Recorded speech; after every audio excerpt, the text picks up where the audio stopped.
Imagine this. You're 27 years old, walking into the most high-pressure press room on earth, facing a wall of seasoned journalists, cameras flashing, questions flying, and instead of crumbling, you own it. You don't just answer questions. You shut down critics, flip the narrative, and redefine what it means to be the voice of the White House. That's not a fantasy. That's Karoline Leavitt. She's not a background aide or a political puppet. She's the youngest White House press secretary in U.S. history. And the moment she stepped up to that podium, it was clear this wasn't just a job. This was a movement. Chapter 1. A small town. A loud voice. Karoline Leavitt's story doesn't begin in marble halls or penthouses. It starts in Atkinson, New Hampshire, a town so small, it doesn't even have a traffic light.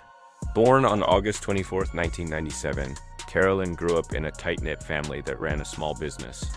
Her childhood was humble, built on grit, hard work, and early mornings, not silver spoons, at Central Catholic High School in Lawrence, Massachusetts. Karoline stood out, not because she was flashy, but because she was fearless. Teachers still talk about her razor-sharp wit and confidence. By the time she reached St. Anselm College, majoring in politics and communications, Karoline wasn't just studying the game, she was already playing it. Friends recall her storming into debate clubs, tearing through policy discussions, and always walking out with the last word. She wasn't born into politics, but she moved like it was her birthright. Chapter 2. Into the fire. Trump's first term. Most college grads struggle to land internships. Karoline, she walked straight into the White House. During Donald Trump's first administration, she joined as a communications assistant. While others fetching coffee, she was shaping national messages. She wasn't afraid to speak up, even in rooms full of political heavyweights. Bold, direct, and sharp, Karoline quickly became a standout by 2022. She wasn't satisfied being behind the scenes. She ran for Congress in New Hampshire's 1st District. She didn't win, but she didn't need to. Her campaign was loud, aggressive, and impossible to ignore. Conservative media praised her tenacity. Liberal outlets braced for what she'd do next. She wasn't going away.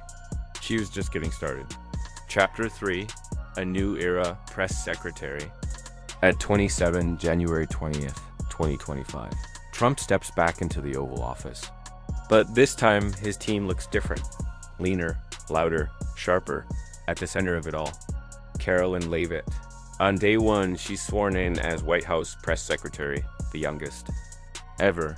By day 8, she's holding her first press briefing. It's a masterclass in modern communication. Karoline doesn't just read from the binder. She rewrites the rules. Her first announcement: independent journalists and digital creators will now be eligible for press credentials. The room froze. Traditional media panicked. The message was clear. The gatekeepers were changing. Old Washington met New America. And Karoline Leavitt had the keys. Chapter 4. A power couple born for headlines. Let's talk about the relationship that made just as many headlines in 2023. Whispers started swirling about Karoline and Nicholas Riccio, a billionaire real estate mogul 32 years her senior. The gossip columns went wild. The internet couldn't decide whether it was scandalous or genius, but Karoline didn't flinch by the end of the year. The couple was engaged. In early 2024, they tied the knot in a private ceremony, so exclusive. Even the guest list was a state secret. Months later, their first child was born, a baby boy welcomed into a family of ambition, power, and legacy. Nicholas brought real estate empires.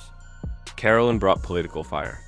Together, they became a force of influence, blurring the lines between Washington, Wall Street, and high society. Chapter 5. The press room becomes a stage. Now, being White House press secretary isn't a glamorous job, it's a war zone. Every day, you're facing down a crowd of journalists ready to pounce. Most flinch. Karoline fires back. She walks into that room in tailored Balmain blazers, Oscar de la Renta heels. Not for the cameras, but because she understands something vital: image is strategy. And her message? Unapologetic strength. She dismantles. Questions with precision. She throws shade with a smile. She once looked straight into the lens and said, "I wasn't hired to be liked. I was hired to deliver facts. If that bothers you, get better facts." Mic drop.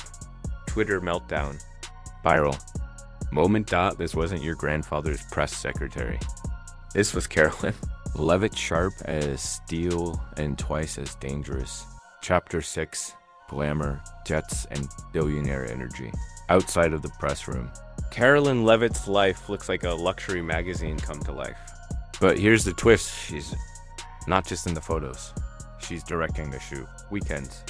Think Mar-a-Lago soirees, Aspen ski trips, or sunset cruises in the Hamptons. Travel? Private jets, of course.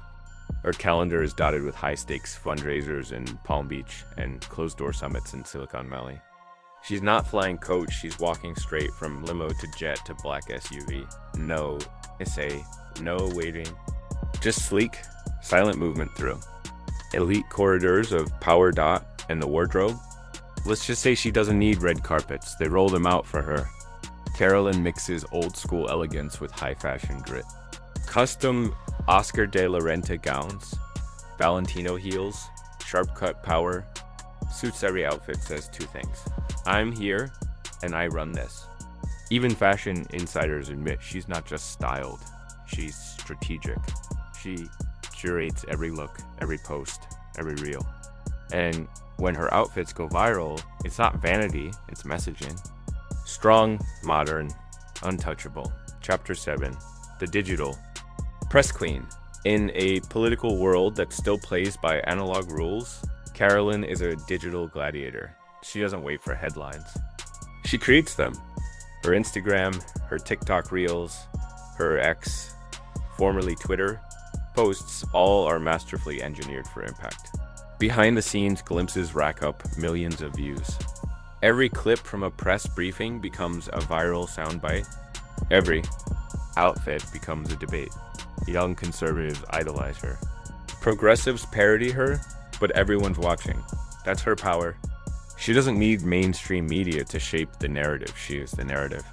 And she knows how to drive it straight into the cultural bloodstream, one algorithm at a time. Even her critics admit it. She's turned the role of White House press secretary into something it's never been before. Half comes director. Half influencer, fully iconic. Chapter 8. Love her or hate her, you're listening. Let's be honest, Karoline Leavitt isn't universally adored. In fact, she might be one of the most polarizing figures in American politics. Mainstream media calls her combative. Activist groups paint her as the voice of Trumpism. Late-night comedy shows take shots at her every week. But Karoline, she doesn't blink. She doesn't apologize. She absorbs the heat and throws it back tenfold. Critics say she's arrogant. Karoline calls it conviction. They say she's too aggressive. She calls it accountability. When pressed about media bias, she brings receipts, throws shade, and moves on without missing a beat. Every attack becomes an opportunity. Every backlash fuels her next move. She's not trying to win popularity contests.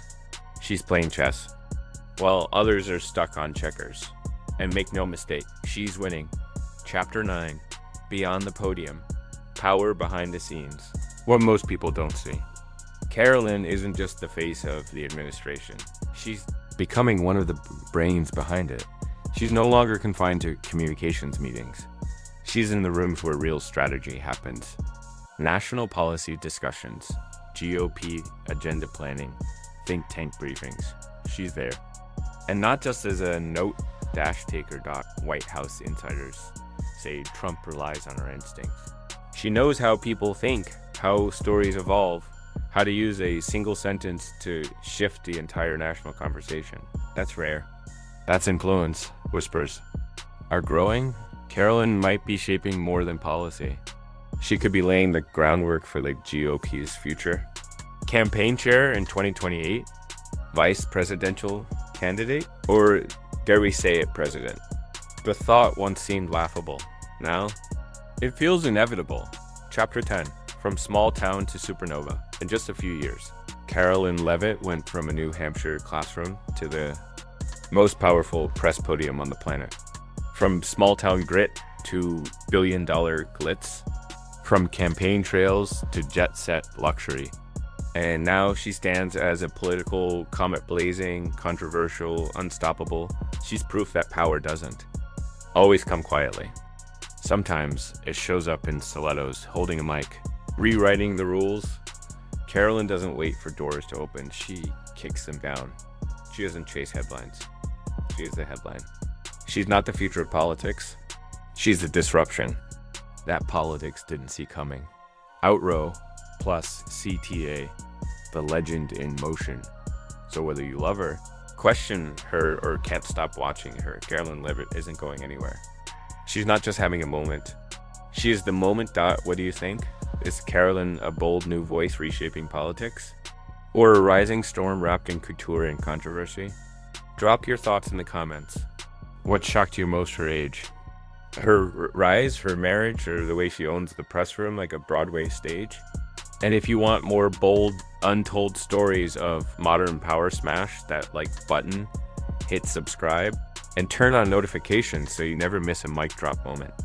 Like this one, because in a world full of whispers, Karoline Leavitt speaks loud, and the world listens.